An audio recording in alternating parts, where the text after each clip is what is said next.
All right, good evening, everybody. Welcome to the Wenatchee City Council special meeting for Thursday, June 15th, 2017. It is special for a lot of reasons, but one of the reasons from our perspective is we have a work session and some regular items, which we don't normally do in one sitting. So I call the meeting to order. The first would be a pledge to our flag. Councilmember Kulas, would you lead us? Yes, would you please rise? I pledge allegiance to the flag of the United States of America and to the republic for which it stands, one nation, under God, indivisible, with liberty and justice for all. Thank you, Councilmember Kulas. And for the record, we have 6 council members in attendance, and we have Councilmember Harold via the phone. So remind me when we vote to do the delayed, or I'll forget. Yes, it sounds like we have one. First item on tonight's agenda would be the consent items, which includes the agenda, vouchers, and the minutes. And to change. Your Honor, I the- make a motion. Go ahead. We got the change. Okay. Your Honor, I make a motion to approve the agenda with one change.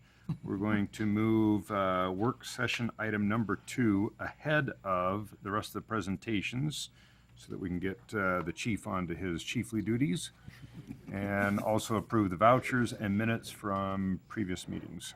Second? Motion by Councilmember Huffaker, second by Councilmember Bailey to approve this evening's consent items, including the vouchers and the minutes from the previous meeting and the agenda as revised, moving work session item number 2 just ahead of the second quarter service awards. Questions or comments? Hearing none. All those in favor say aye. Aye. Aye. Opposed? Motion carries. Next item would be citizen comment. If ever any member of the audience would like to address the council on something that's not on today's agenda, we'd give you a few minutes and ask that you come up and give your name and address for the record. Give you a couple minutes. Oh, hi Manuel, how are you? Thank you. He wants to read a letter. It's better than. As long as it's under 3 minutes, you can go. Okay, puedes leer. ¿Que yo lea? Sí. Oh, yeah. We would like Thank you you. to read a letter. Thank you. Just couple lines. Okay, the United Neighborhood Association would like to express their sincere appreciation for your efforts over the past 2 years engaging the Latino community in the political process. The Electoral Process Committee has invested countless hours working to make the City Council and other political positions more accessible to the Latino population. UNA is also very pleased to see another Latino currently running for a City Council seat. UNA drafted a letter to the Electoral Process Committee on May 9, 2016, encouraging the committee to retain the existing electoral process and not divide our city through districting. The current Latino race for the City Council seat is more proof that districts aren't needed in order to engage the Latino community. Thank you again for doing such a good job of engaging the Latino community that trying to force engagement through districting is no longer needing. UNA is even stronger in our conviction that dividing our city is counterproductive and would hurt our great process towards integrating our wonderful community. Please retain the current at-large system of electing members of the Wenatchee City Council. Manuel Valencia, President. Thank you, Manuel. Thank you. Thank you. Just I can give the small example. Is I thinking about this. It's like the pizza. I don't know if you understand. UNA wants the same pizza for whole valley. We don't want the divisions the other way, but you have the last decision. So, example, if you cut in 7 pieces, well, one piece the pizza is the pepperoni, the other pineapple, but we want the same favor for all Wenatchee. Great. So thank you. All right, thanks, Manuel. Thank you. Yes. She can make sure that we get copies of it in our packet.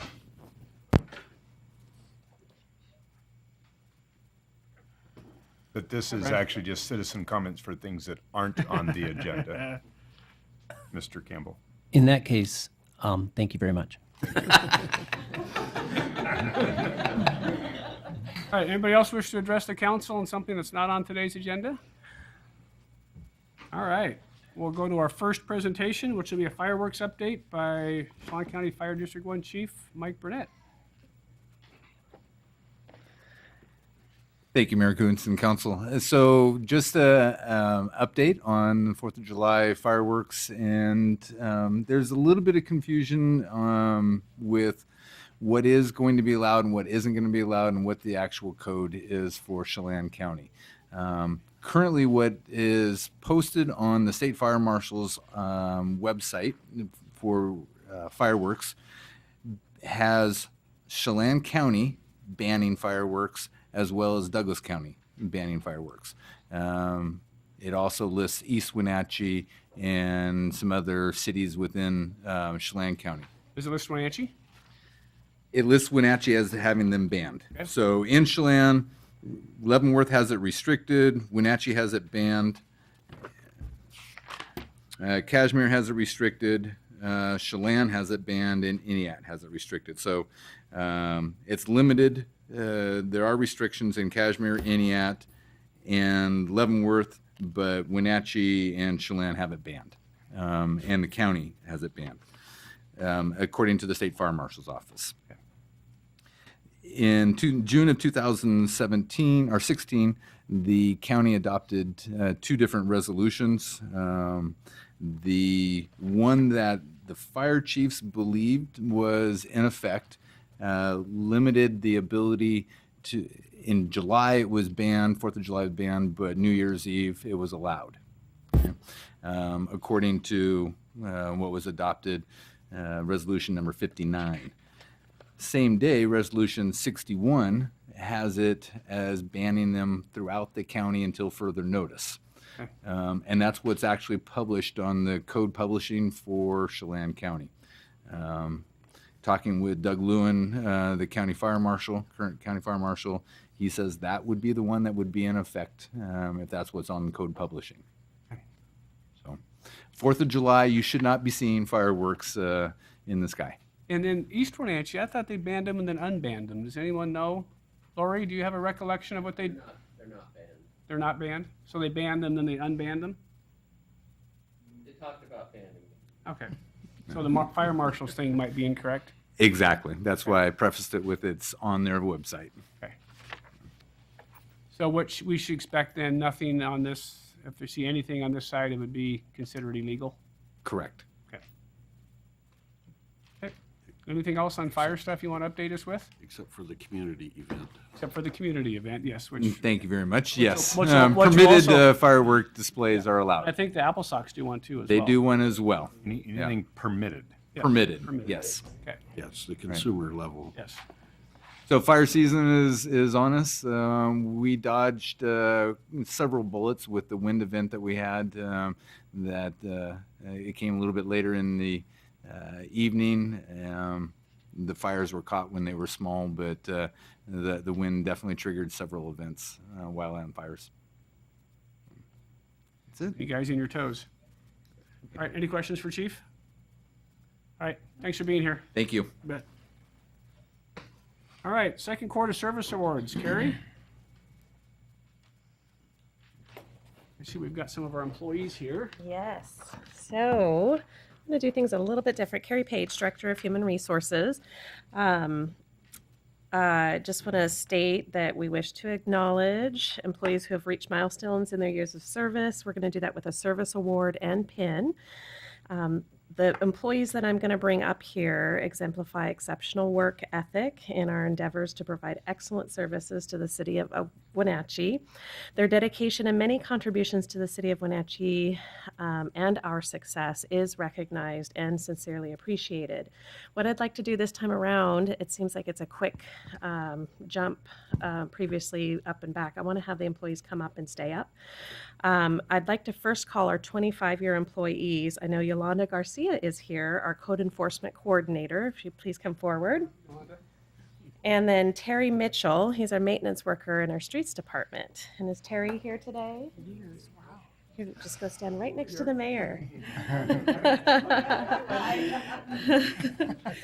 So, and then let's congratulate Yolanda for 25 years. That's it.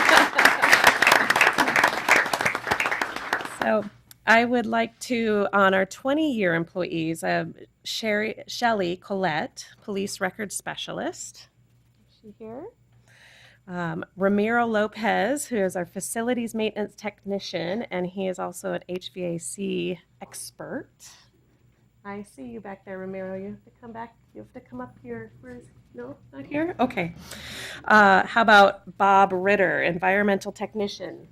I saw him. So let's give Bob and the others recognition. And then, Bob, if you could stand next to Yolanda, that would be wonderful. 15 years, we have Andy Greer, who is our street maintenance supervisor. No Andy, Matt? Okay. We have Brian Miller, police officer. Guessing he's on the street.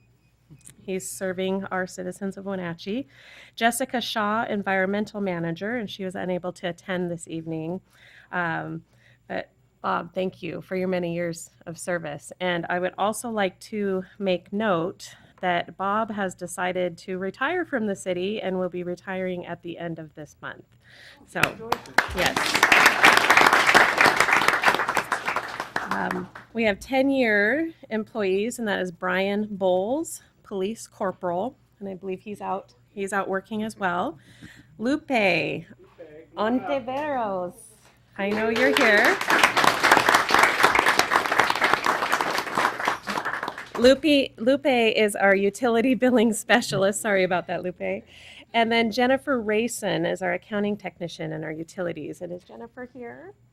No, Jennifer. Okay.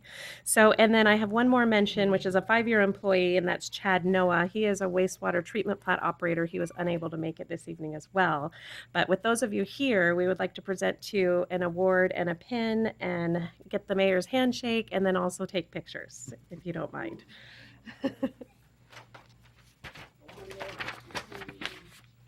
Thank you, Anna. That picture.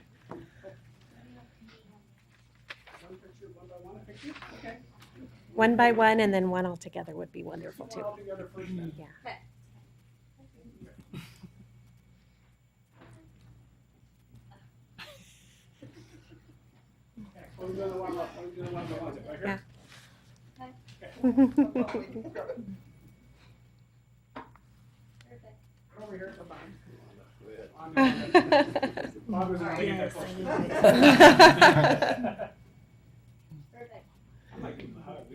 Yeah. Over here. Come on. I know. Santa Claus.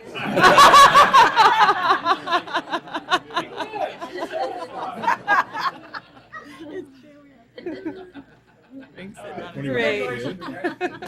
So thank you all very much. Look how red his face is. You do have pictures of me. All right. Next up is we got 2 little recaps, one on the Apple Blossom Festival and then one on Tour de Bloom. So Darcy, you and Here's your team. all of our events here for you that happened during the festival. And the attendance and the spectators, just so you have that. Thank you. Can I leave an extra one for Linda and we'll put it in her box? Yes. Thank you. I can give it to Allison and Pam. You don't need to do that? Thanks, Darcy. I'll just give the rest to you guys.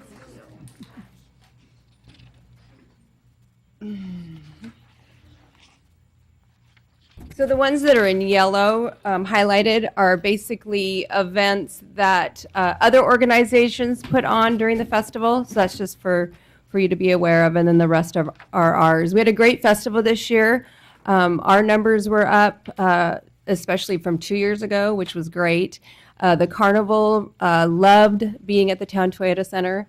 The employees there were great to work with, and their numbers were also up from 2 years ago, and that's in there. So our beer garden was a huge success. It was our first year of doing 10 days of the festival, and we now officially will have it all 11 days. So we're very excited about that. We have some things that we need to work on.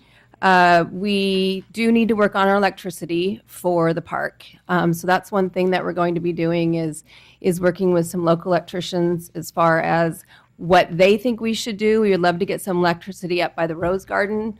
That would help us a lot for the beer garden entertainment because we plug in to all these crazy outlets and the inspector isn't loving it. So we'll be doing that and working on that and hopefully have it done, if not for this festival, the 100th festival. Another thing that I've talked to many of you about is a city ordinance of some type. We had a lot of petitioners this year that were totally out of hand, and we called the police station many times to try and get them out of the park, but we can't do that. So we would love to have some type of a city ordinance where if we have a permit in the park and for the parade, that we are able to get them out of the park.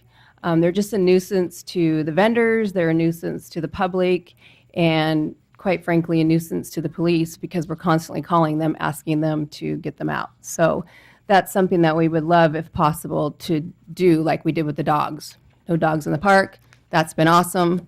And if we could do something like that, that would be great. How do we So, anticipate doing that? I know I said something to Steve Smith yeah, I don't about it, and know. He kind of smirked and ran the other way. he's doing that right now. I know he is.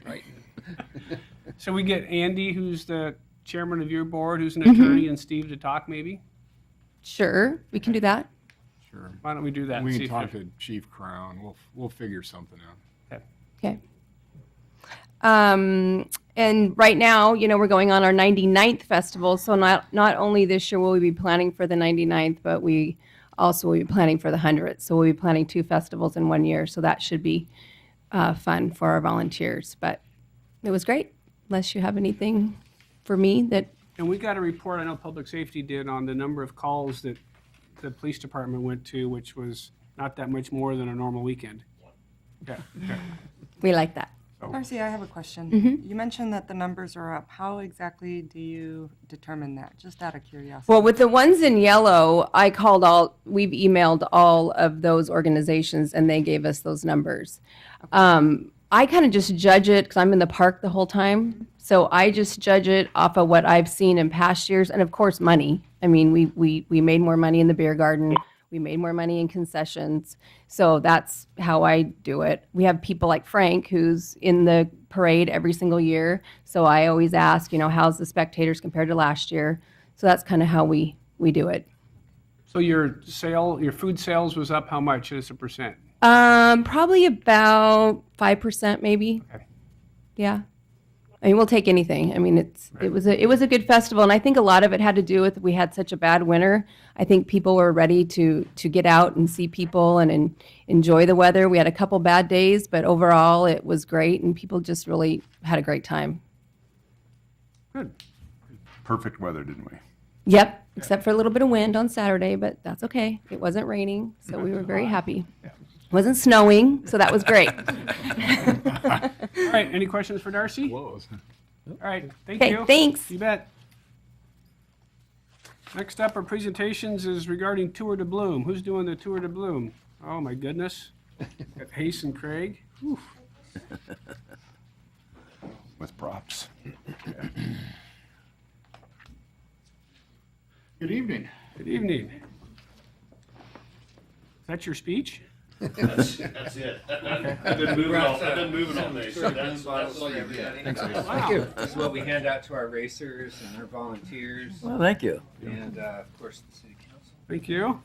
Thanks, Ace. Thank you, sir. This is my contribution to Thank the you. presentation. I think you do a little bit more than that. Thanks, Greg. Hey, you got to give me one of those. Thank you. Getting one. I'd love that. Brand new too, we didn't use them.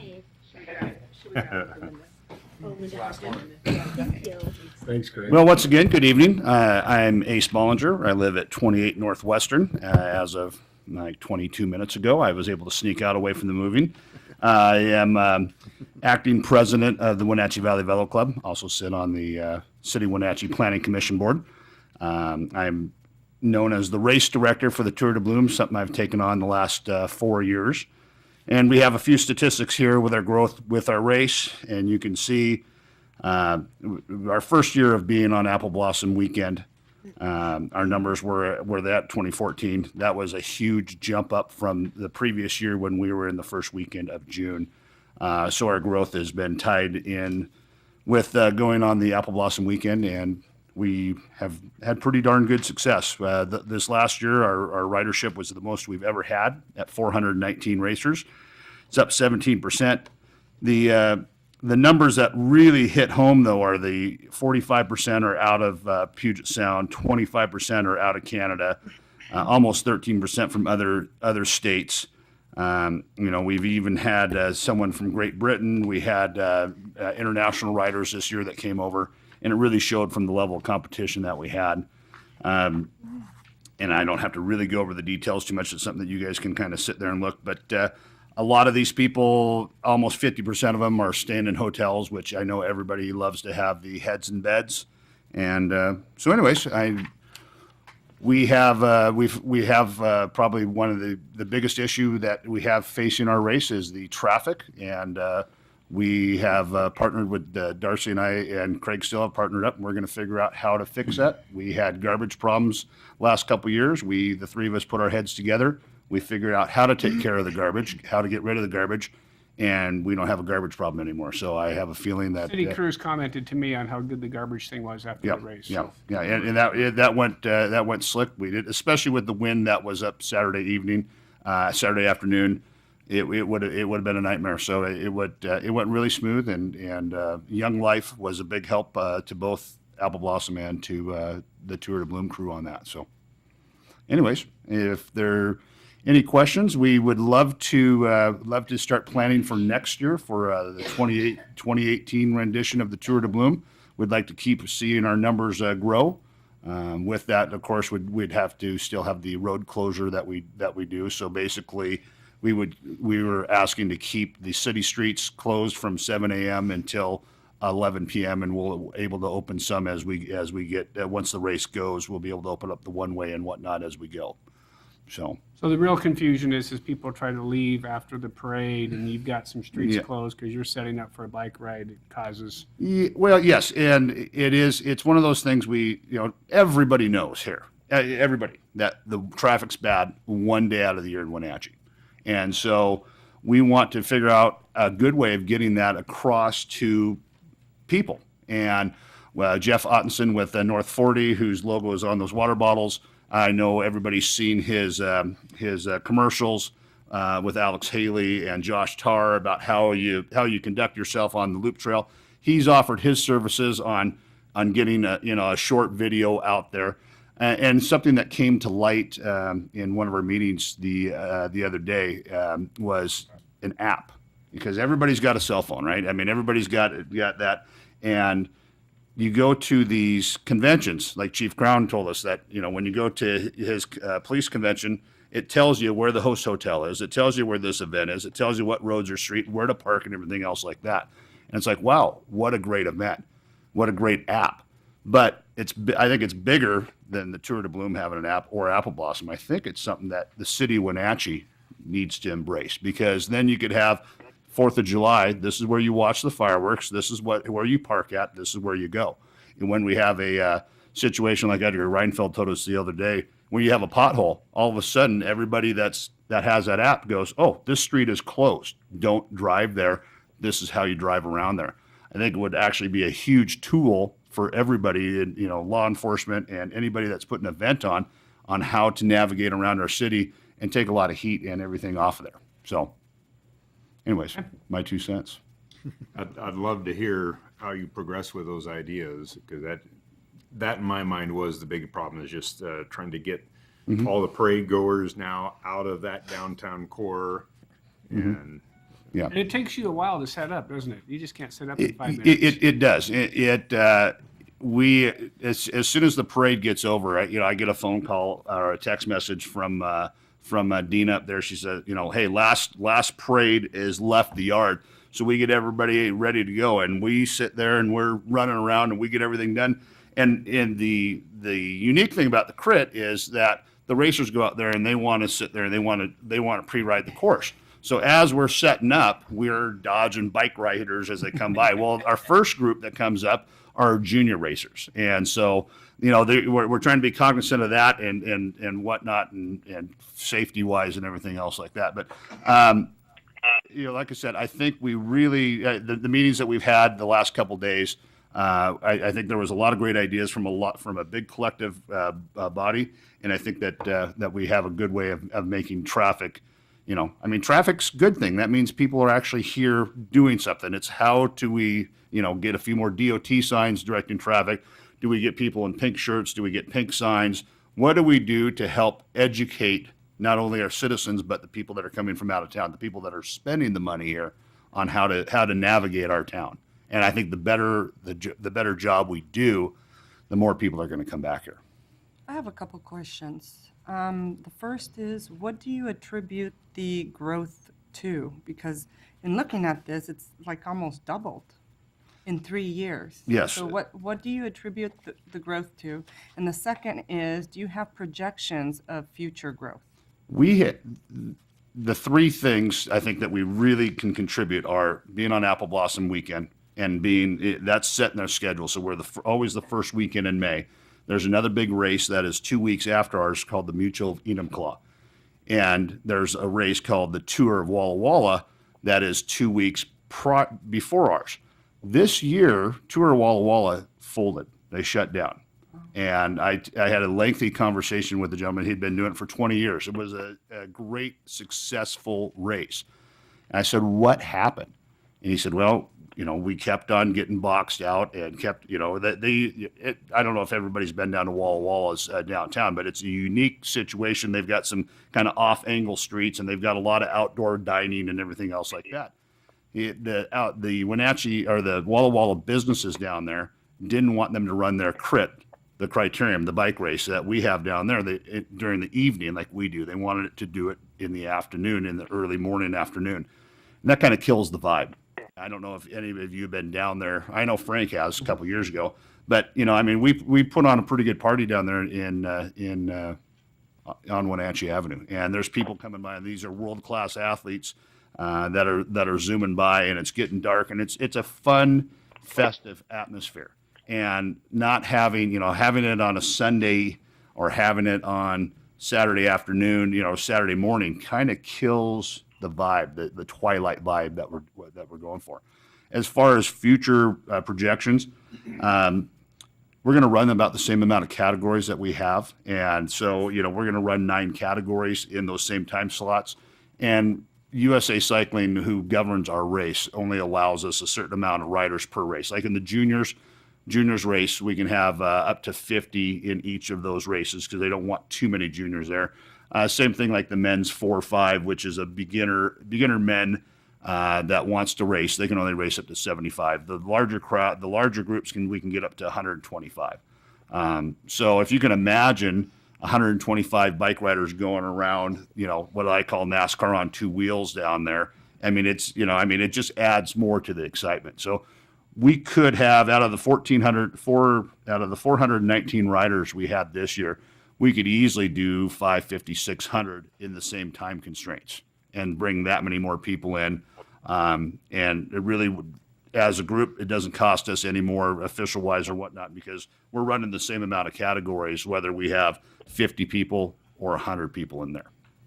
So, thank you. Yeah, and also just an FYI, Wenatchee Valley Velo, we are about this close to getting our 501c3 status. We've been on that for about 6 months trying to figure that out. But a lot of people ask us, what do you do with this money that you make? Well, we participate in the Kids Day at the park on Sunday, and we fit not only hand out, but we fit in conjunction with Confluence Health 500 helmets on kids. And we've been doing, this is our 3rd year of doing that. And, we start at 11 o'clock and by 2:30, we're out of helmets. And there's people there that, we have people that come up and say, this helmet last year saved my kid's life.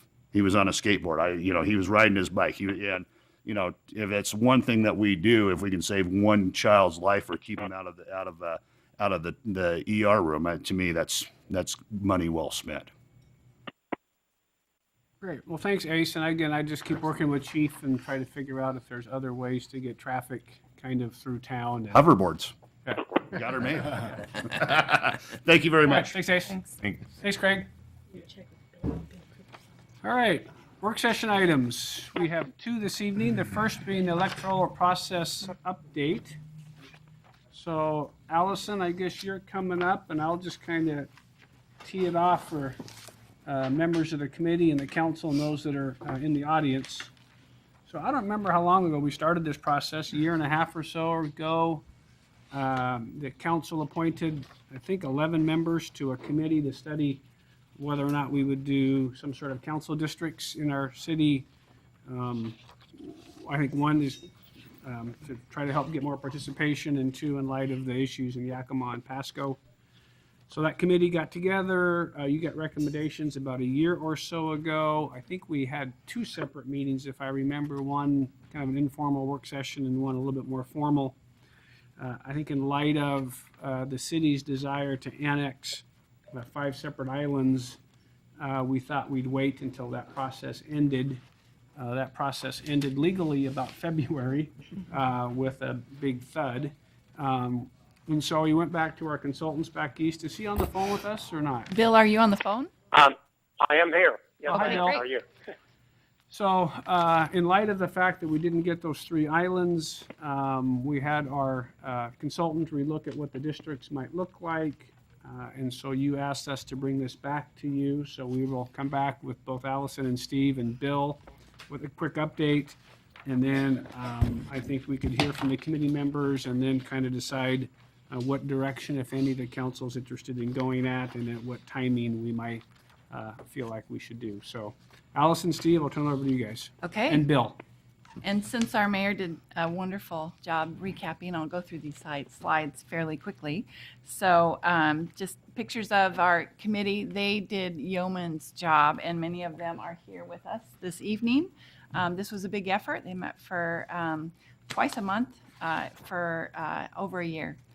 And so their task was to examine the electoral process for the city, to promote fairness and equality, and to consider dividing the city into districts. And their recommendation came actually in June of 2016. Again, they had bi-monthly meetings beginning of August of 2015. They did a very thorough process, bringing in experts for analysis and conducted significant community outreach. And then they provided a full report and recommendation to the City Council. Just for your background, there are 281 cities in Washington. 280 cities elect councils. 259 cities elect council members at large. 5 cities elect council members from districts, and 16 cities elect council members in a combination of districts and at large. There are 13 cities comparable to Wenatchee based on population and property tax, sales tax. This was important for the committee to understand what our comparable cities do. And so 9 of the 13 have council members elected at large.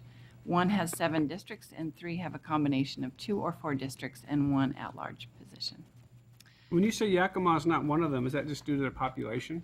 Right. I read they're at about 90,000 or so. I saw in the And so we thing that went look across at, my desk. right, 50% above in population or below, and then sales tax, property tax. Allison, out of the 3, down below the ones that have the combinations, and do you know if it's working well for them, the districts are, the way they have it set up or not? Has anyone talked to those cities? So how it's going? We can certainly go back and talk to those. A lot of this was background done last year, so we can do an update. We did not do that for this evening. Okay. What is interesting is Steve will talk later about the bill report on the Voting Rights Act. And so they did an update. If you read the description of the Senate bill and the House bill, they did an analysis of districts and did an update of cities who have abandoned the district or are still sticking with the districts. Thank you. So the committee explored 3 options, 7 at-large positions, 7 districts, 5 districts with 2 at-large positions. And so option 1 was just looking at the city as a whole, and our expert, Bill Cooper, went back and took this population analysis earlier this year. And so again, when you're looking at districts, you're following the RCW and you're looking at your total citizen voting age population, your overall Latino population, and your Latino citizen voting age population, because for this purpose, you're looking at getting to a majority district, and so you're looking at that Latino citizen voting age population. You're not looking at actual voters, but those who have the potential to vote. So the first option, was the 7 at large. And so when the committee did their analysis, this is keeping the at large voting process, provided you with, the pro was providing a large pool of candidates for each city council position, and all members would focus on the city as a whole. The con was minority groups were less likely to be represented and neighborhood concerns may not be represented. So the second option was looking at the 7 districts, and so in these updated maps, one of the concerns when we brought this back to council last year was in prior processes, we had divided our city up into neighborhood-based districts, looking at our census data and trying to arrange the districts more closely to neighborhood features. So on these maps, you will see those neighborhood districts outlined in black. And so this, the 7 district identifies equally proportioned districts for 7 districts, and then it's overlaid over the neighborhood boundaries, if that makes sense. So in the 7 district option, you see the population numbers, and you're looking for the total Latino citizen voting age population. And so the 7 districts, you have one district, District 1, that gets you there in this case. So the second, and then the pros and cons of 7 districts. What I should note is that when you got the report, and we sent the whole report out to you last week, the committee that did all of this work unanimously voted in favor of moving to districts. And so they provided you a majority and minority report, and the majority report was for the 7 districts. The pros were the potential to increase geographic, racial, or economic diversity. Residents have a point person for their concerns, and that builds trust. Interests would be specific to particular areas, and those would be raised, and it's the most legally defensible. Again, looking at 7 council members and matching that to our population and having the opportunity to elect commensurate with your population. The con was smallest pool of candidates for city council positions and the potential for council members to focus on individual districts at the expense of the city as a whole. So the second option was 5 districts and 2 at-large positions. What is interesting is in the change after the annexations and re-looking at our population and Bill's work, this gets to our original neighborhood boundaries much more closely. And what is interesting, the Electoral Process Committee will find this interesting. When we did this work last year, we weren't quite there with a majority-minority district. But with the latest population updates, we do get there in the 5 district with 2 at large, with district number 1 being at 53% Latino citizen voting age population. So for those who wrote the minority report in the 5 districts, again, the pro ensures presence of a citywide perspective with the 2 at large. It reduces the likelihood of no candidates filing and ensures geographic representation and the ability to build trust. The con is there may be friction between the citywide and district representatives. So during the part of the process last year, we did send information out to city managers who managed in the various configurations. And in the 5-2, when you have separated, sometimes there is that friction. And then 5 districts may be too few to increase diversity. So again, the recommendations were delivered last year. The majority recommended 7 districts. The minority recommended the 5 districts and 2 at large. And at that time, you, as council, wanted us to await the outcome of the annexation votes, to await the legislative session and the voting rights action, and Steve Smith will report back to you on that. We have Bill Cooper on the phone. He is our expert and was the expert in the Yakima case. So our committee felt it was important to use Bill. He came to us well regarded. And you have the new maps that review our voting districts in relationship to our prior neighborhood boundaries. And again, it was important that we assured all conditions of the RCW are met, and that is how you define the districts, and Steve will go into that further. So from here, Steve is going to provide a legal overview of where we are with the Washington State Voting Rights Act. And again, this is currently, we aren't allowed to vote at the general election by district.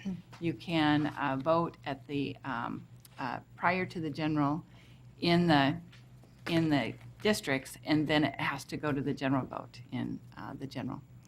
And so the Washington State Voting Rights Act would change that and allow for that to happen at the general election. And the cities that have been allowed to do that have had the federal judgment in order to have that allowed. So Yakima and then Pasco actually asked for that. And so Steve can take it from here. Yeah, so touching on that issue first, that is the current status of the law, that if you divide into wards or districts, the voters vote on a candidate from that district at the primary level of the election, but then when it goes on to the general election, it's a citywide vote. That's been a problem for cities that are trying to comply with the Federal Voting Rights Act. As Allison mentioned, they've actually gone to court to try to remedy that. So the legislature has actually introduced several bills to try to change the state law that would allow voting at the general election only at, based on the district-wide vote. This year, it appears there were 5 bills that were introduced. 2 of them had a lot of activity. There was a House bill that the House passed, but then died in the Senate, or it's currently sitting in the committee in the Senate. And then there's a version that the Senate passed, and it's kind of died in the House. So neither one will pass the other's bill. So it has not moved forward. So the status of that law has not changed, which is, a bit of a problem, I think, to remedy this issue that we're all cognizant of. So that's the current status of the law, the Voting Rights Act. A couple other just nuts and bolts things, just to refresh your memory. There is no requirement on the number of districts. You don't have to have 7. You can do 5 if you want, whatever makes sense to you. There are some criteria as to how you do that. The districts need to be as close in population as possible. They need to be compact as possible. They need to be geographically contiguous so that you don't have an island, attached to a district. And then you're not supposed to use the data to favor or disfavor any one racial group or political party. So that's the basic criteria. If you do decide to do this, you have to do it at least 3 months prior to a municipal general election. So too late for this year. If you want to do it, it would probably be, you'd have to make it effective next year. And with respect to terms, just so you remind you of this, that if you do change the boundaries, create wards for the council members, it doesn't affect the term of any existing council member. So, if you created a ward and then you weren't in it, it doesn't end your term at that point. Instead, you serve out the term that you were elected for.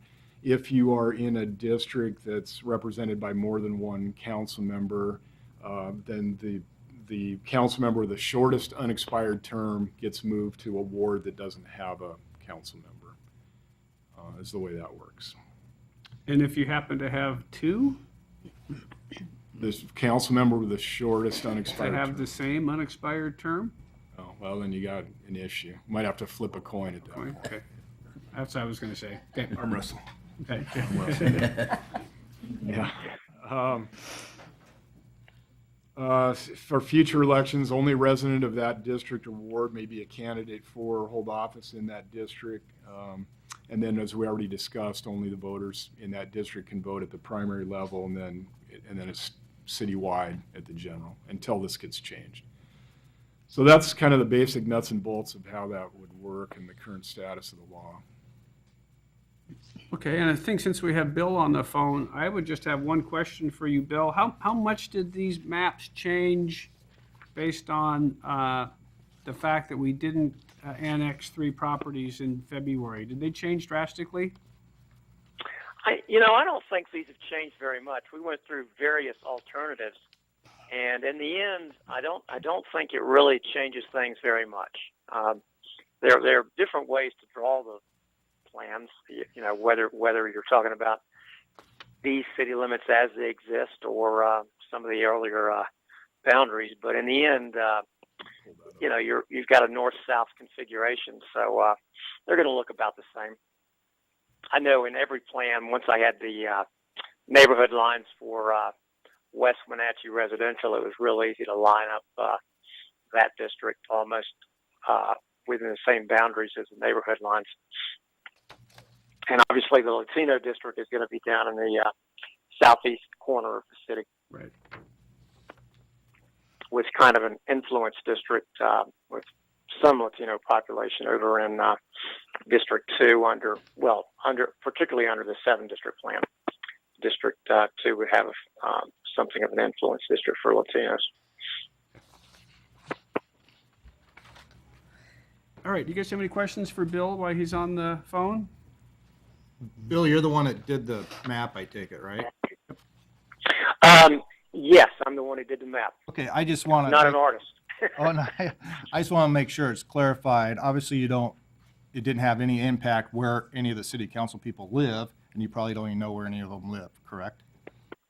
Well, the reapportionment committee, or redistricting committee, or whatever the name of the committee was, specifically asked me not to take that into account. But I was aware when I first started where most of the where the council members live. And I know there were like 3 of them that all live up there in what I guess would be District 3 under the 5-member plan, and under the 7-member plan, I suppose it would be. I'm not looking at the 7-member plan. Let's see. Under the 7-member plan, I guess it would be District 5. But these latest plans that I drew are now, I'm basically drawing them a year after the fact, and I really don't know where the incumbents live, other than just kind of generally speaking. And that's assuming they live exactly where they did in the fall of 2015. Perfect. Thank you. All right, any other questions for Bill? Bill? Yeah, I have Jim? one for Steve. Okay. Just a point of clarification in the 4 criteria that RCW, whatever it is, 29A list for creating districts. The 4th one, which is population data may not be used for purposes of favoring or disfavoring any racial group or political party. How do we square that one? Is that we are using that data to create those districts, are we not? But I don't think we're trying to favor or disfavor. We're actually trying to make it equal, make it fair for each, not favor or disfavor, but make it fair and give at least a significant portion of our population an opportunity to elect a person of their choice. Isn't that by definition favoring? I don't think so. I think it's to make it fair. I think this is the ultimate difference, Jim, between our RCW, right, and the Federal Voting Rights Act, right? This is right where they conflict, right? You just mentioned right there where it conflicts. Well, right? and I was at least somewhat warmed to see the chart of estimated population in each of the wards, because the whole discussion of voting age population just really doesn't doesn't hit the proportional representation that's required in RCW and by the U.S. Constitution. So I was glad to see that at least the population numbers were, I would consider, within a range similar and not based just on that potential voting age population, if that makes sense. It's one person, one vote. Yeah. It's one person, one we vote. have to use, we have to use the 2010 census when divvying up the population among the 7 wards or 5 wards. That's pretty much written in stone. Even though it's 7 years out, you've got to work with the 2010 census data. Of course, in the case of Wenatchee, because there have been some annexations, and some of those annexations involve census blocks that are split, there's a little bit of estimating going on. But in the end, you just got to look at 2010 total population. And that standard was upheld in a Supreme Court decision, I think last spring, maybe after I came out there, called Evanwell, where there was an argument made that instead of using total population, you should base it on citizens and citizen voting age population. And the court ruled against that and decided that all districts should be based on total population without taking into account citizenship. Okay. So any other questions for Bill or Allison or Steve? I thought maybe we'd hear again from the committee, have one or two other folks come up real quick, and then Bill, I think we can probably let you go. Okay. Well, I enjoyed talking to everyone. All right. Enjoyed my visit out there last year, and just keep me posted. Okay, we will. Thank you, sir.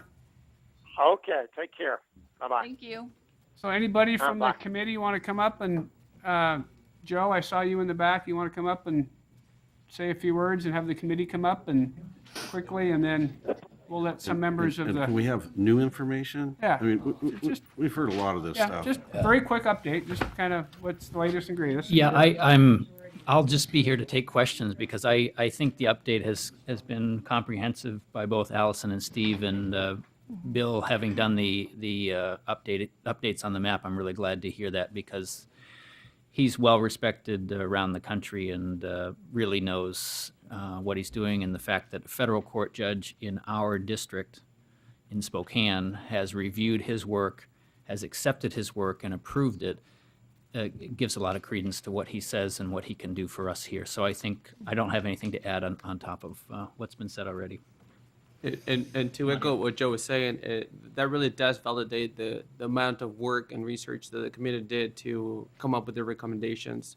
So we knew that there was going to be some questions regarding how we came up with our recommendations. So we did a lot of research. We pulled out comps. We talked to experts. We did a lot of research, and I don't want to speak for the rest of the group, but I feel pretty confident that we completely did everything we needed to come up with the recommendations we did. We put a lot of work into it, and I just hope the decision we make is for the best of our city. Great. Thanks, Mario. Thanks, Joe. So Brian, I know you wanted to come up and say a few words. Do you want to?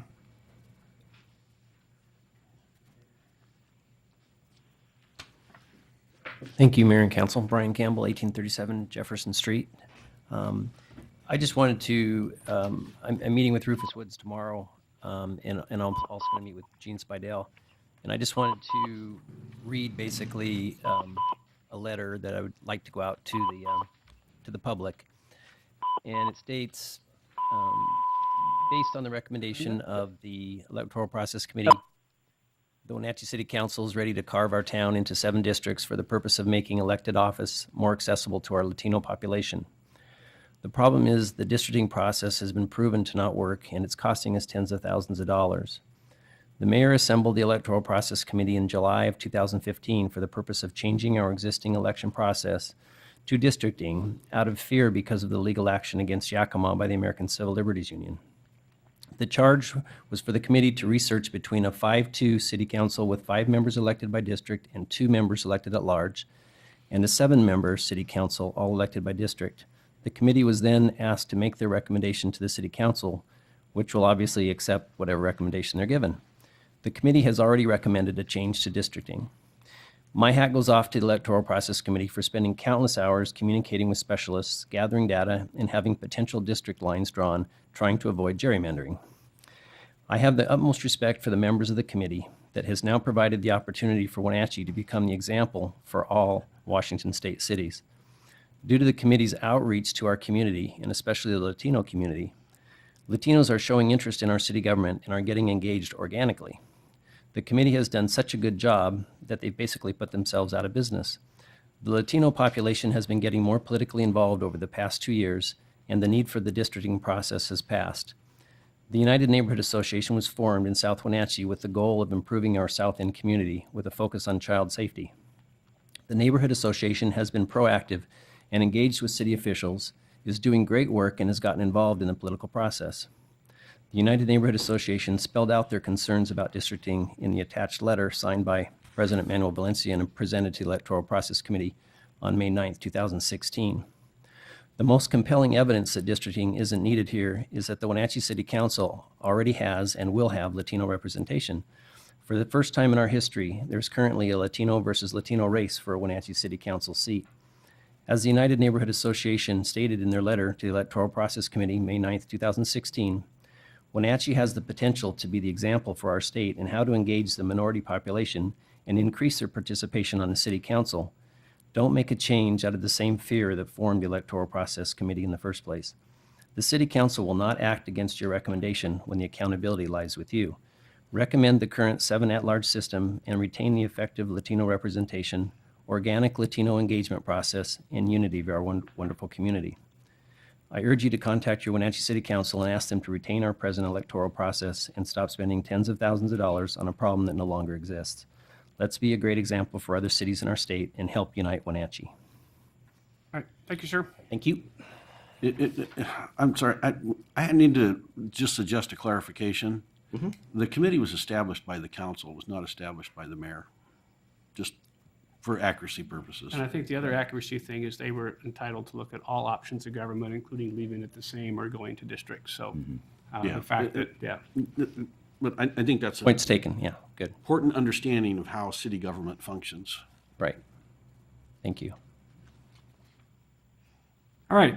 So, council members, Well, next step. If I might make a suggestion here, I still have some questions that aren't going to take a lot of research. I still want to know why some of the cities abandoned their ward system. The most recent one, according to the Municipal Research Service Center, is 5-6 years ago in Bonnie Lake, and I can call the city administrator and chat with him about that.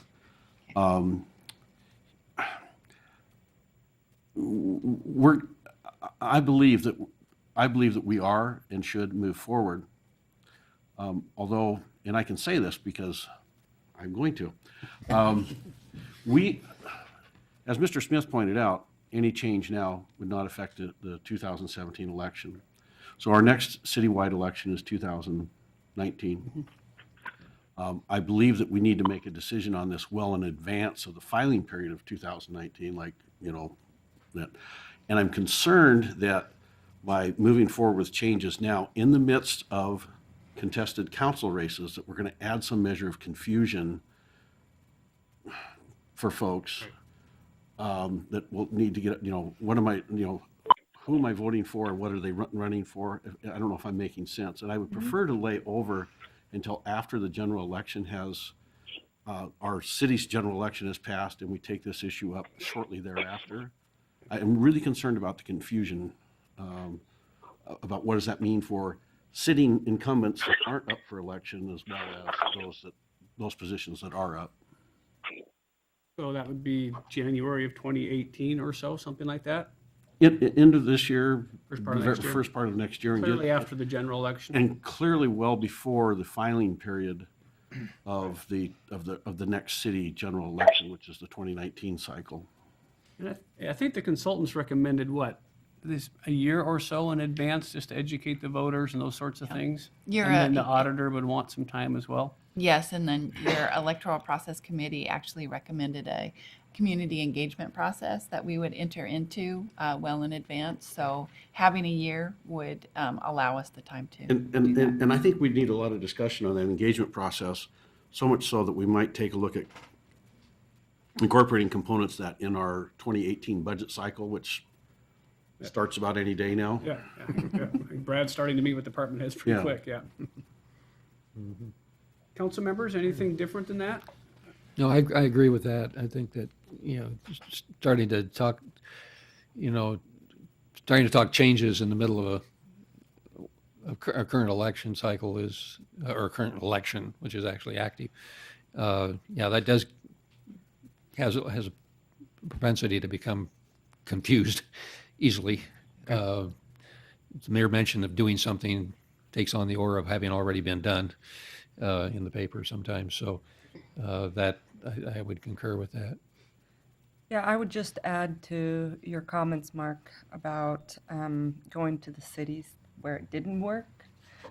Also, again, like I mentioned earlier, going to the cities that are similar to ours, that are currently in districts, and how is it working for them? I think that's really important, and we don't have that information. Yeah, and it may take some face time doing that. Yeah, that's what I was going to say. I think, from being a former council member, not getting to vote on this issue in particular, but, you each have to do what you need to do in order to get comfortable with whatever process that is. And if it's going to Yakima to discuss it with them, or Bonnie Lake or Pullman or other places, as you do your due diligence before you ultimately make your vote, you guys need to take whatever time and do whatever you need to do to make those decisions, because ultimately it's the 7 of you that get to decide this. You want someone on the staff to do that and report back, or do you want the council? I think this needs to be done by the council members. This is really one of those things that, other than driving the car, it's the 7 of them that have to cast this vote, and our job is to provide them information. I think we've provided them with all of the information they need. Now it's time for them to do their own due diligence. Well, I guess that's where my comment comes. The current form of government we have now was decided by the people. The city of Wenatchee voted on it. And I think this is a pretty big decision, and I'm wondering why it's up to the 7 of us rather than putting it out to a vote of the people and letting the people of Wenatchee decide. And I believe we need to discuss that advisory vote option. Yep. So if we have an advisory vote option, is there a timing when that would take place? Again, I think that Because it confuses things, it would be, okay, gotcha. Okay. Got to be a year in advance. Okay. So at this point then, so the due diligence vote would be the fall of 2018 or so. That would be plenty of time, right? Wouldn't need to be now, right? Wouldn't need to be the fall of 2017. No. Right? Okay. So at this point, we will table it, and you guys can do whatever research you need to do, and then we will bring it back either December of 2017 or January of 2018. And if they wouldn't mind, if the committee members wouldn't mind, if we could get their contact information again, so we might be able to discuss some of this with them individually. Okay. If they wouldn't mind. Can you get us those cities again? Yeah. Similar cities? List of the cities that are similar. Yeah. And you have the advantage of having 3 of you going to the AWC conference next week, so this That's will why I be like fresh that. on your mind. You'll find them, huh? Just Yeah, so but you yeah. know, the MRSC website there's a memo or something that they've done, and they list cities that have done it and abandoned it, and so there's a list on the MRSC website. Also, if you go to the legislative website and you look up the bills that have passed on the staff reports for and against the bill, they talk about the cons, the pros and the cons of the districting, and they actually mention why some of the cities have gone away from it. That could be more in the way of argument than fact. I don't know. But Do you have those bill numbers? I do. Yeah. Okay. All right. So then why don't we go ahead and move on to our administrative abatement with the planning department, and then we'll take a quick break and then knock out our action items and public hearing. So Glenn? All right. Glenn, Matt, who's coming up? Cliff Burdick. Okay. Here's on the council. This is the thickest folder I've got. Just keeps getting thicker. All right. Hi, gentlemen. Good evening, Mr. Mayor and members of the council. Glenn DeVries, Community Development Director, and Cliff Burdick, Building and Fire Code Official. Cliff's been working with legal counsel on some new code options, and also has some information on existing code options for enforcement that we'd like to pursue and talk with you this evening about. First, I'll hand out. This is informational, and I'm sure we'll be maybe getting some calls. Kind of following on Chief Burnett's visit here for fireworks as fire hazards. And, every year, we go out through the city and look at fire hazards and vegetation. And as you all well know, we've had a very wet spring, and we're going to dry out soon. And so we're just trying to get ahead of it. And we plan on starting next week is actually going out and visiting properties and sending notices. So I started early this spring working with Danielle, as we have about 3 or 4 sections of city code that deal with vegetation and fire hazard vegetation, is like to which one is the best option to utilize. And it came out that the section of the International Fire Code is our best option. And so that was what we chose to do. This isn't anything new. That when the fire department was here, they did this previously. So it's just for informational purposes for you. Any questions on that? Okay. Got your work cut out for you with all the rain. Yeah. Then as far as administrative abatement, I'll hand you out the draft. This is probably going to be coming to you once we send it to our city attorney for some review the next month or so. Administrative abatement will hopefully shorten up our code enforcement process to abate problem properties, in that we won't be sending these violations once they haven't complied. You want one? Keep me in the dark. To the city attorney to get a court order to abate. This is a process that's allowed by state law. And so we would hear these through, Glenn would be our administrator of this ordinance, and then any appeals to that would go to our hearings examiner. And we expect this would shorten up from the time the code enforcement board determines that a violation is occurring and it hasn't been complied with, this process would probably shorten up our abatement to about 60 days versus probably about 6 months right now. And that's just the abatement process, because there's another 3-month process to even get to that, right? Yep. So we're taking a year and shorten it up to maybe 9 months? Hopefully 6. 6, okay. Hopefully, between giving an infraction, chance to fix Yep. it. Voluntary another notice, correction. in front of the code enforcement board, violation, abatement. Correct. 6 months. Yes. Which And is the other 6 months less than takes us now. Yeah. Okay. The other good thing about this is this allows us to actually get the first $2,000 of our abatement on the current year's tax rolls. So, Okay. I don't know why, but I think counties can actually put it all on the tax roll. Cities can only do the first 2,000. So, but this ensures that we will at least get 2,000 back every year. I have a question as it Sure. relates to common property. Somebody asked me this question today, and I had no idea. So it's a common area of a development. Mm-hmm. So it's basically owned by the HOA. Yeah. And they're not taking care of it. In fact, the rumor is that the HOA is kind of dissolved, but yet here's this piece of property with overgrown weeds, and so who's responsible for that? Well, we Who would do you look at the contact? assessor's office, and somebody has title to it, I'm sure, whether it be the HOA or the original developer or someone. And that's who we would send notice to. Kind of work back that direction. Mhm. And if it is the HOA, everybody in the whole development would get letters and be on the hook? The homeowners association, yeah. Okay, thank you. Do you have one in particular that our code guys should go look at? Not at this time. Okay. And I think our city attorneys mentioned an increase in the number of workload that are, the good job that our code enforcement folks are doing, and now we have a second individual. This could help with that, decreasing and balancing some of that workload. I think we currently have 10 court cases in the works right now. So it has multiple benefits. To me, that's a good sign. It's a sign that we're out doing our job.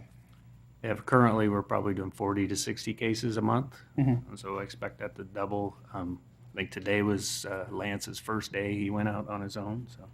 Okay. Very sharp guy, and we've got a good hire there. Good. Yeah. But most of them are still complying with just the letter and things like that. It's only a certain percentage that Yep. end up in a court case. Yeah, yeah, only like 5% go to code enforcement board. Yeah. Do you still use the uniform code for abatement of dangerous buildings? Not very often. We have chapter 207, which is our housing Right. code, which we plan soon to actually not be using that and adopting the International Property Maintenance Code with some Okay. amendments. Yeah. And I expect to be bringing that to you within probably the next couple months. More to come. Yeah. And with that, I wanted to give you one more ordinance. We talked about this on our council tour we did. Was an ordinance relating to foreclosed property registration. This is a pretty rough draft, but it goes along with the we need the administrative abatement ordinance before we can adopt this ordinance, because that's where we get the authority to Charge a run fee? back. Yes. I'll give one to Keith. All right. Thank you. And so some of the discussion on this draft ordinance is what would be the registration fee as an annual fee. So one of the things that isn't shown here, but we've discussed, is this ordinance came out of City of Spokane. And it's related to foreclosed property only, but I was looking through a fair number of other jurisdictions, and they're actually including foreclosed, abandoned, and vacant properties in there and registering those. And so what you do is you have a registration. Some are as low as $50 a year, some are $1,000 a year. This one's $350. That's what this one says? Yeah. Yeah. And so It's an we really annual, looked yeah. at tiering that as making it more, the longer it is in that vacant or foreclosed state, making it more expensive, because code enforcement becomes more and more needed for those properties. And maybe that would entice these property owners and mortgage companies to get it off the records and actually get it back in service. Into productive use. Yeah. Who are you charging this fee to? To the bank? Correct. Yep. And there's actually a company that we have worked with in the past, and what they do is they work with all these mortgage companies, and they take in this information. They'll say City of Wenatchee has this registration ordinance, and then let them know. And so what they're trying to do, they're vying for the business to actually go in and maintain that property. Yeah. So. It's market. Wonder how many of those we have. Yeah. How many do But we what you have? do is you utilize that registration money to clean up the properties. Right. Yeah. And so anybody that's in foreclosure, whether it's a dilapidated property or not, would be required to pay the fee. Mhm. You're gonna get the fees from all of those and spend that money on those that aren't being kept up very well. Correct. Like the one on Stevens and Woodward that we continue to look at. Okay. 350 doesn't go very far when you're cleaning up a big mess. Well, but if you got a number, if you've got 100 foreclosures around the city, that's. That's right. Okay. Yeah. And that's what every year, then they have to register, and that money goes into that fund, so. Yeah. Interesting. Yeah. So I say yes, yes, and yes, and the only issue is what is the appropriate fee for the Yeah. foreclosure registration? It's a burden on the city, right? Oh, yeah. Anytime there's a foreclosed property like that and you have a housing crisis and, just trying to get them put back into the system. We have them out there 6 or 7 years. Yes, we need Yeah. an incentive to get Yeah. those. So it's taken care of. burdening that neighborhood for that long. Yeah. Yeah. Cliff, what, just off a, ballpark off the top of your head, how many quote unquote abandoned properties where somebody just basically walked away from it do we have in the city? We're trying to keep a list. But we actually tried to find how many foreclosed ones we have, and we have no, even the companies, they have no way of tracking those, the companies that make money maintaining those foreclosed homes. So, but we have a list of about 15 or 20 vacant homes. I'm guessing there's double that at least. Yeah. Yeah. But that's not necessarily abandoned. I mean, it's owned by somebody, or the bank owns it or whatever. It's just, they're just not doing anything with it. But I'm thinking. There's nobody in it, yeah. But I'm thinking in terms of just simply, I think one of those properties that we looked at on our tour was, you pointed out, I can't remember, it was on the south end down here somewhere. The one that had the caved-in roof The on the caved-in roof, backside. and I mean, somebody just basically walked away from it, and Yeah, that was an elderly woman, passed away. Yeah. Her daughter didn't want to do anything with the house, so it's sat for many, many years. Finally got them into selling it.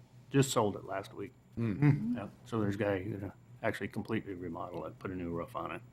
Good news. Yeah, yeah. You could have the problem, Cliff, where the bank won't foreclose. It just sits there in limbo for years. No owner, like with that house where the owner died, nobody claims it. It just sits there in limbo. Yeah. It's our job to get in the middle of that, and when they don't pay their property taxes, get it turned over and get someone in there productive. So all the tools that we have to make that happen, we should try to figure out. Okay. And can we lien properties for this $350? I don't know that. Okay. Yeah, I don't know that the RCW will allow us to do that, but I'm sure our we can attorney look can into draft it. something that gives us authority to lien. Yeah. You can do anything. Yeah. You're getting a lot of jobs tonight, Steve. Yeah, I'm getting a lot. My eyebrows are getting sore from going up and down. All right, any questions for Glenn or Cliff? Thanks for all your work, and so we'll see this as regular action items in the next 60 days or so? hopefully depending on permit volume. Okay. Yeah, if we have, we're actually really busy right now, so it may be stretched out a little bit. So, Okay. But No- soon. no end to it. Yeah. Yeah. All right, thanks, gentlemen. Thank you. You guys need a break, or should we keep going? We get a break. Okay. I could use a break. We're gonna take a little 4-minute break.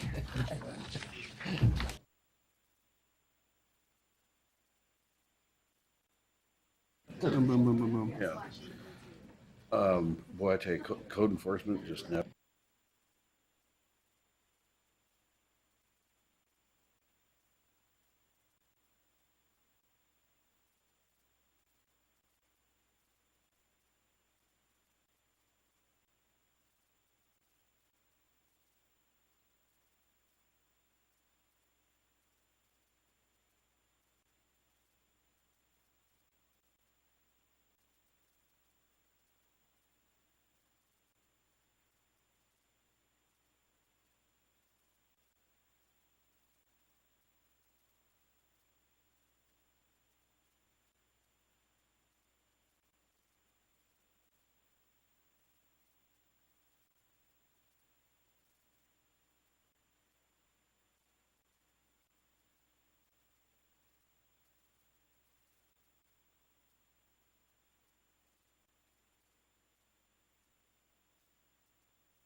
All right, so we have an action item, and then we have two public hearing items. So the first action item is regarding the homeless grant funding recommendations. So Sandra and Glenn, I guess, are coming up.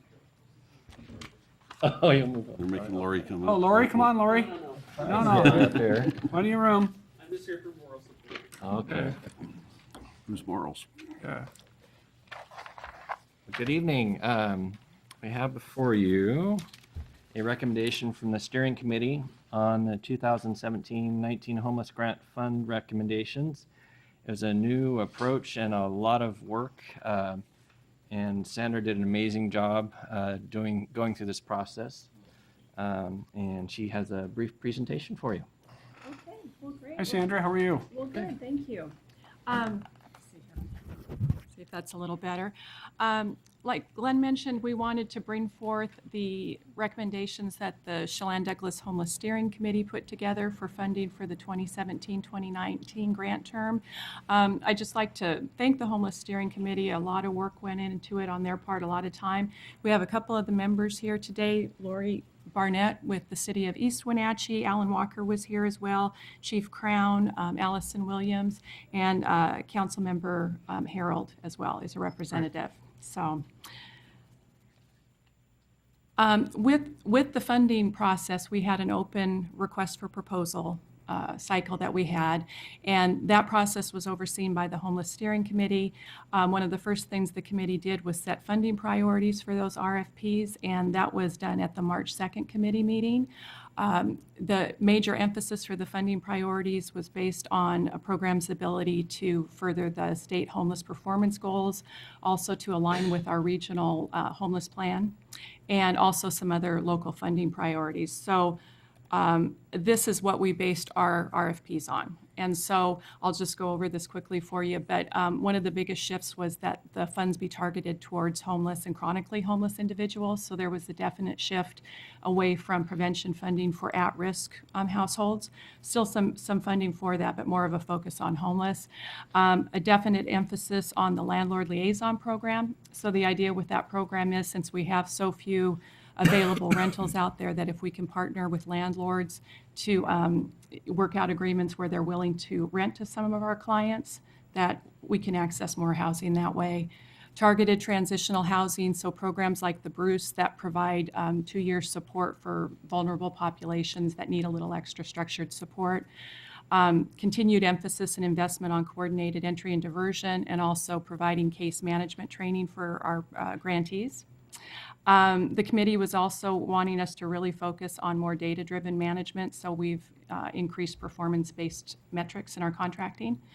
And then the committee was recommending that this cycle that we don't try to do capital projects with the funding, just because we have just over $2 million over the next 2 years, but that doesn't take you very far with construction. So the recommendation was to not fund capital, but to work really closely in the region to pursue some private and public partnerships and look for additional funding sources. So those were kind of the funding priorities that we focused on. Just to give you some quick background, we have a number of funding sources that make up that $2.2 million over the next 2 years. The top two funds are based on document recording fees, so it can be variable, but those are our biggest funds, so we're estimating about $1.7 million over the next 2 years. The bottom two funding sources, the CHG grant and the Emergency Solutions grant, are through the State Commerce Department. Right now, those are definitely estimates, so the final funding is pending the passage of the upcoming state budget. So those are Commerce's best estimates and what we based our RFPs on, but that might change. So in past application cycles, we tended to have a general open application, and we basically, within a certain range of activities, accepted applications, and the steering committee would make decisions based on that. What we tended to get, though, was a very wide range of programs, and some of them fit our priorities, and some of them fit a little less closely. So the committee this year did something different. They wanted to really target the proposals. So what you're seeing on this slide is we started with 9 different areas.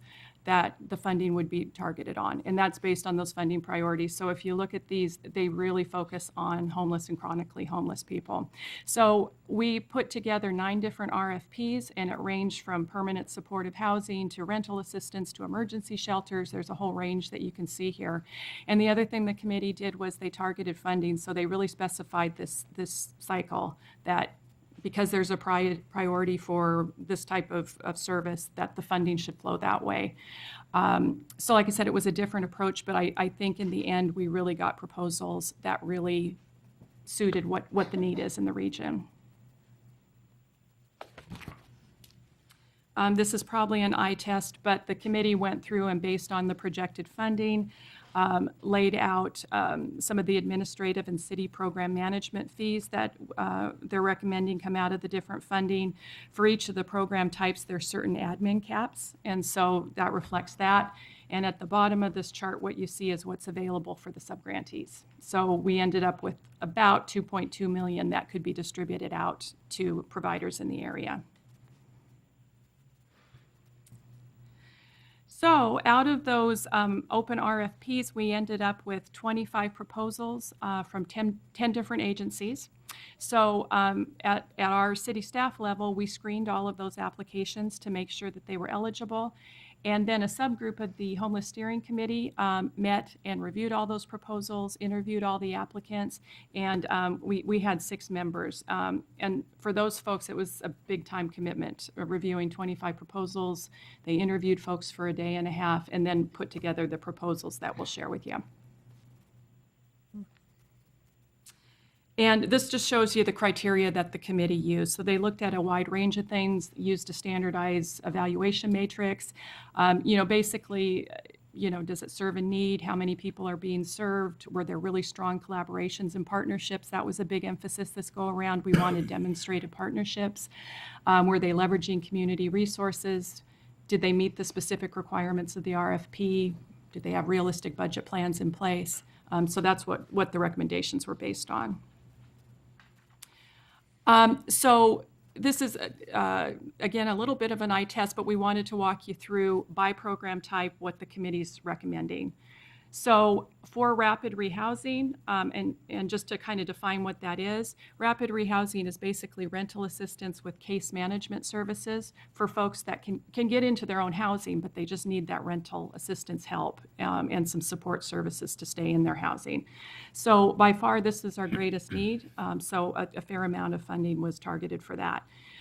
We had 2 proposals for that, the largest one coming from Community Action Council. And in the left-hand corner, you can see the score that was developed for each proposal.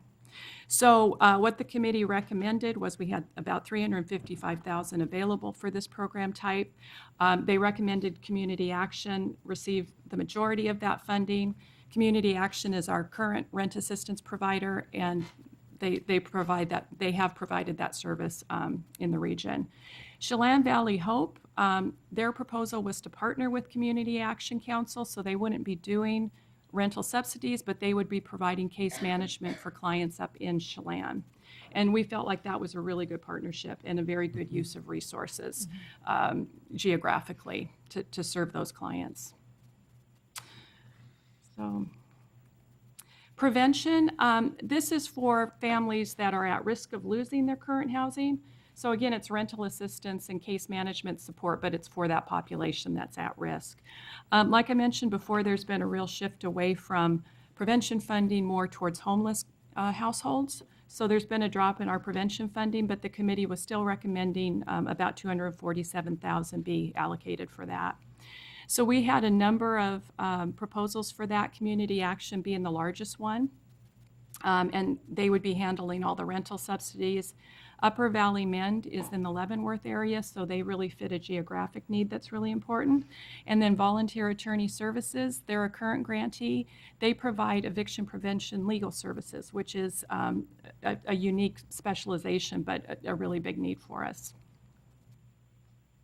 Can you tell me what the HEN and TANF clients represent? Sorry, state acronyms there. HEN is Housing and Essential Needs, and TANF is Temporary Aid for Needy Families. And so within our commerce grants, there's certain funding that can only be used for those clients. And so basically our prevention funding would just be targeted for those clients. Okay, thank So, you. yeah. Targeted transitional housing. Transitional housing is time-limited housing. It's usually a maximum of 2 years. But the thing about this is that the folks that are clients there get very structured support there. And it tends to work best with populations where they're really vulnerable and they need that extra support. So families with young kids, people fleeing domestic violence, people leaving jail or a substance abuse treatment center, that kind of household. So that was a big emphasis for us. We used to fund just general transitional housing. So that was a shift for us this year. So we had 4 proposals there, and there was one with Community Action Council. Their program was more generalized. They didn't really target a population per se. So the steering committee didn't recommend that program be funded. The other 3 programs they recommended, so the funding recommendations are listed there. The other thing about this category was, and I'll walk you through this as we go along, there was initial funding recommendations for each category. So in this case, initially the steering committee recommended $400,000 be set aside for targeted transitional. They ended up recommending an additional $70,000 be moved from low barrier shelter to this category. And there was a couple reasons for that. One was that a different approach with low barrier, but also there was the need for more transitional support, they felt. Permanent supportive housing. This is housing that is really targeted for people that have the highest needs, so the chronically homeless with long-term disabilities. So this is housing similar to Parkside. They're a good example of that. So we had set aside $300,000 for that. We got 2 proposals from 2 of our current permanent supportive housing providers, and their requests equaled $268,000. The committee felt like this was a real priority, so they recommended fully funding that. But with the leftover funding, the $31,000, they were recommending that we establish a new funding category of provider training. And the idea with this is that for all of the subgrantees that we have, as well as other service providers in the area, that the city bring in under the grants, bring in professional trainers that can focus on case management topics. So things like motivational interviewing, trauma-informed care, things like that are really targeted towards the homeless population. Because what we find is a lot of our providers, they just don't have the resources to staff up adequately or to provide this kind of training. So long-term, the committee felt like this would be a really good investment.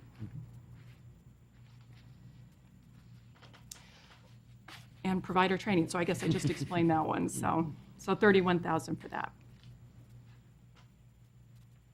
Landlord Liaison. This is a program that we had funded in the current grant cycle, and it was the planning phase of that.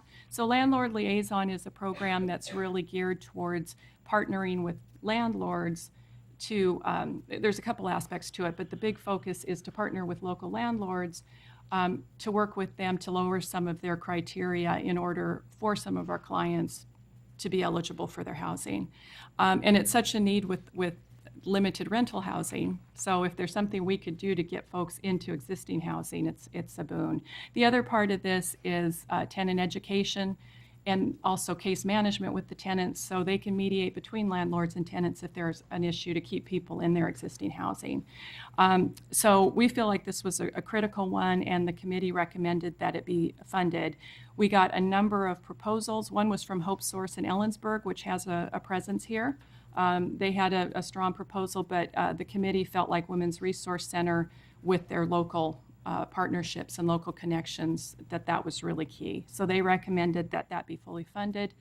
The YWCA submitted a proposal just for landlord-tenant education. So their proposal was to partner with the Women's Resource Center, and that seemed to be a good fit. So the committee recommended that be funded as well.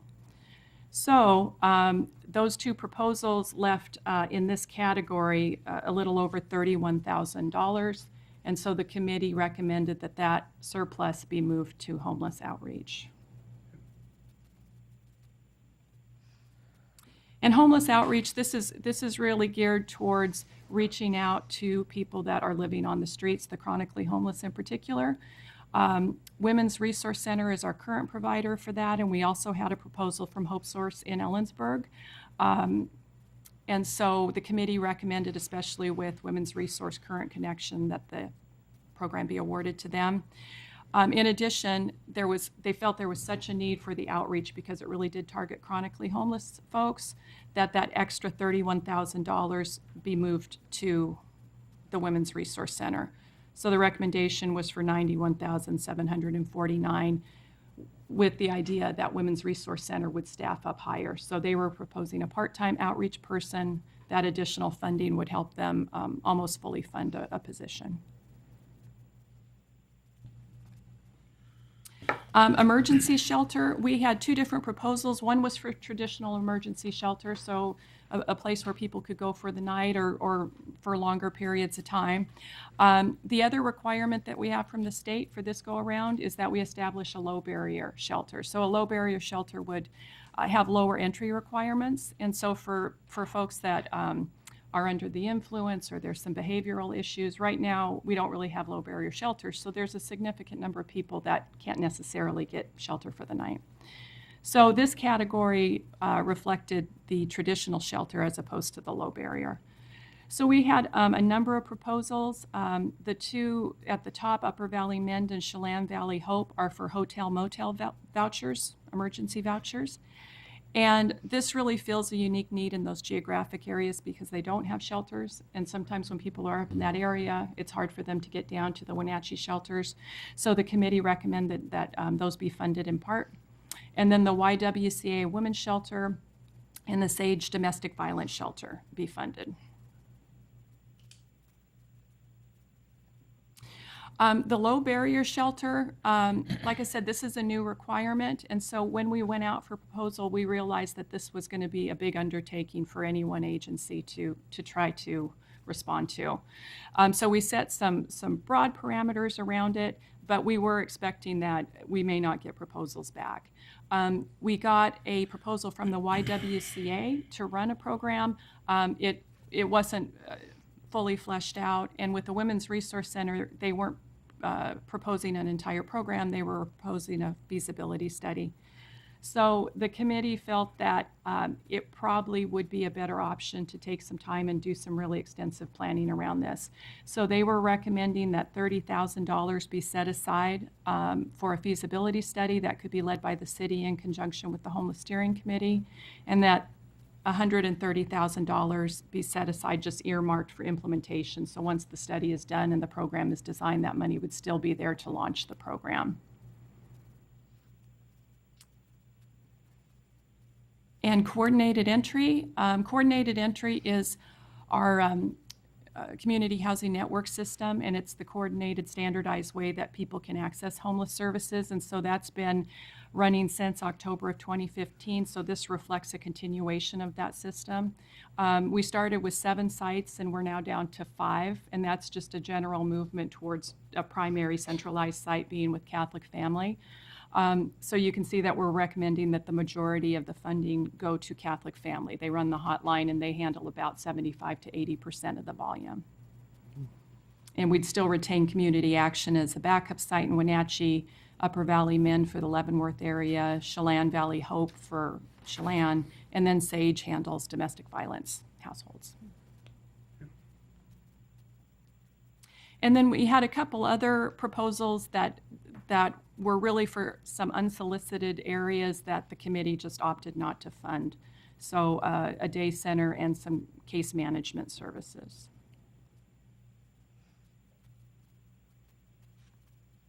So that's the range of recommendations that the committee was putting forward. And I think I mentioned that the CHG, HEN, and ESG grant awards are still in flux, so those amounts could vary. The other thing potentially on the horizon, Commerce has notified us that our ESG funding may be eliminated, and that amount might be rolled into CHG. So there could be a few changes in terms of what we actually end up with.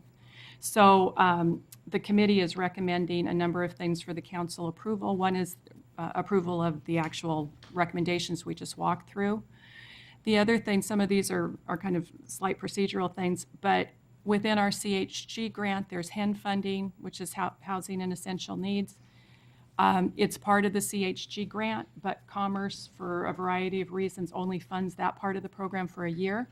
So in June of next year, they will renew and extend the HEN grant for a year.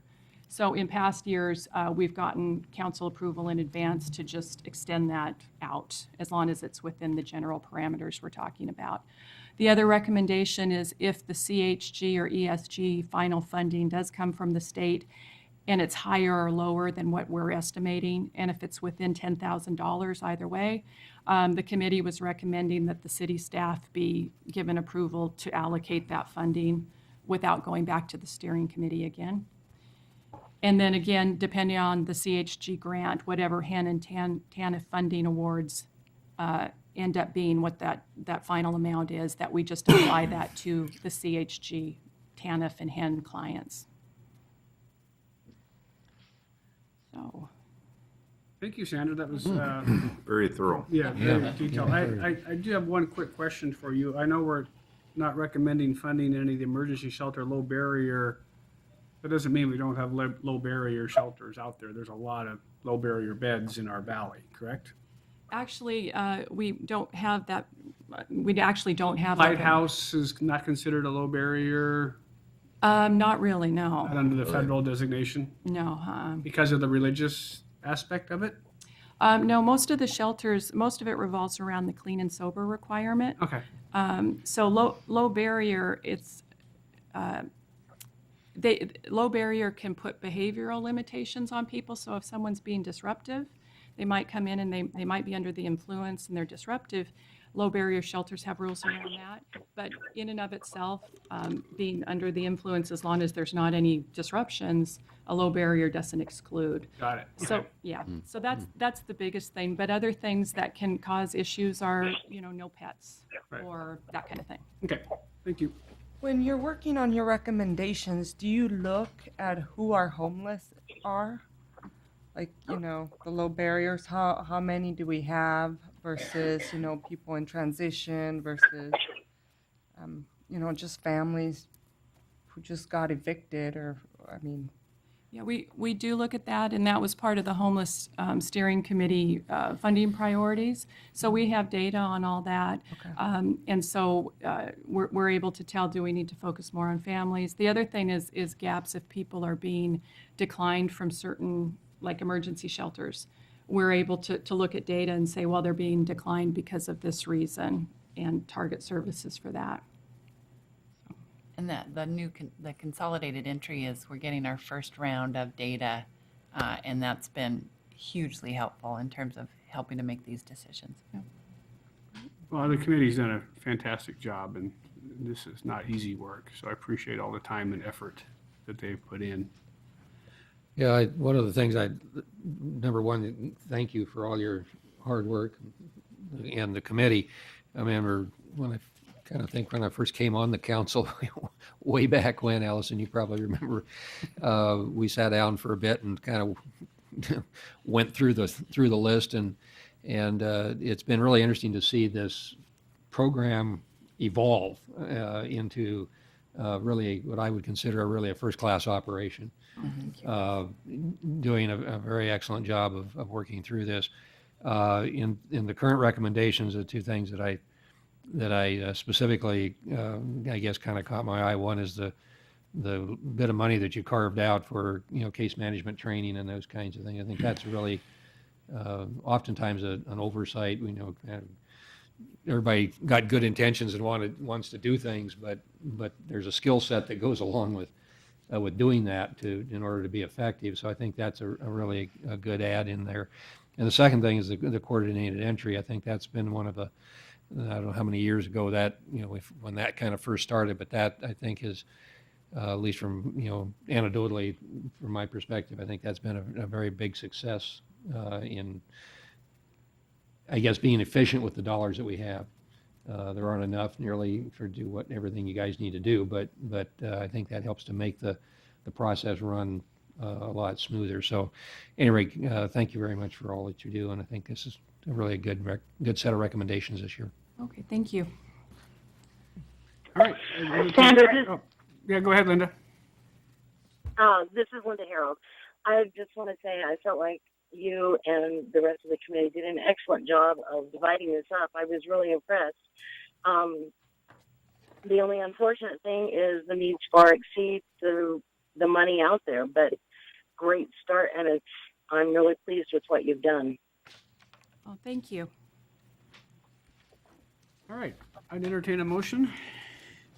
Well, Your Honor, I'll make a motion for the City Council to accept the steering committee's recommendations and authorize the mayor to enter into grant agreements between the Department of Commerce and the City of Wenatchee for the Consolidation Homeless Housing and Essential Needs Grant, CHG and HEN, and the Emergency Solutions Grant, ESG, including the following potential amendments: mid-year extension in June 2018 for HEN and any subsequent HEN subgrants. Second, CHG funding level adjustments per the limitations stipulated and recommended by the Homeless Steering Committee. And also to enter into a 2-year grant agreements with sub-guarantees as recommended by the Homeless Steering Committee. Second. All right. That came over loud and clear, Linda. Good. So we have a motion by Councilmember Huffaker and a second by Councilmember Harold to adopt the steering committee's recommendations as presented in your packet this evening. Any discussion? Hearing none. All those in favor say aye. Aye. Aye. Aye. Opposed? Motion carries. Sandra, thank you so much for your work on this. Oh, thank you. Obviously, well thought out and Yes. a lot of hard work, so thank the entire committee for us. Thank you. Participated. All right, we have 2 public hearing items, which should go very quickly. So for public hearings, we will hear from staff. We'll turn it over to the public for any comment. And then after public comment, we'll turn it to the council for any action they may take. So the first is regarding the Growth Management Act periodic review and revisions. Great. Well, thank you, Glenn DeVries. Again, I'd like to introduce our new planning manager, Steve Neuenschwander. Hey, Steve. Good evening. Very pleased to have him here. And the poor guy, the first day he came, instead of just signing paperwork and getting an overview of his job, he was given work to do, and he's just took off running. So I really appreciate him, and he's going to do an overview of our last step in our update process for the comprehensive plan. Thank you. Good evening, Mr. Mayor, members of the council. This is literally the cherry on top of the work that's happened over the last 2 years. The final action required by the city is a compliance resolution that essentially states that the city is compliant with the Growth Management Act and that the ordinance and resolution that you signed last week in your meeting, Resolution 2017-35 and Ordinance 2017-12, constitute the update required by the periodic review and the Growth Management Act.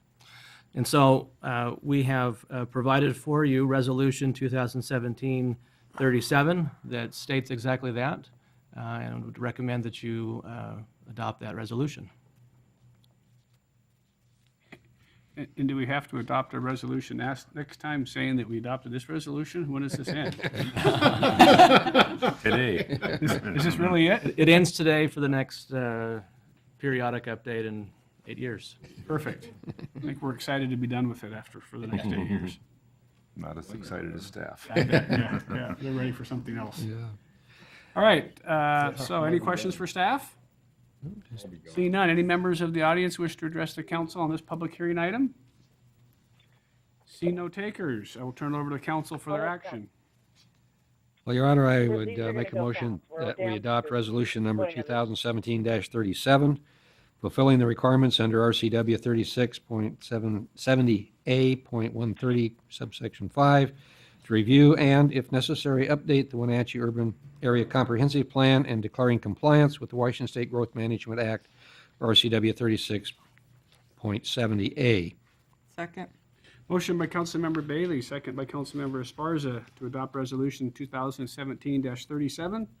fulfilling the requirements of the Growth Management Act regarding the Wenatchee Urban Area Comprehensive Plan. Discussion. Hearing none. All those in favor say aye. Aye. Opposed? Aye. Motion carries. Thank you, gentlemen. Thank you. Thanks, Stephen. Nice to see you here. Thank you. Morley annexation for the third time and final.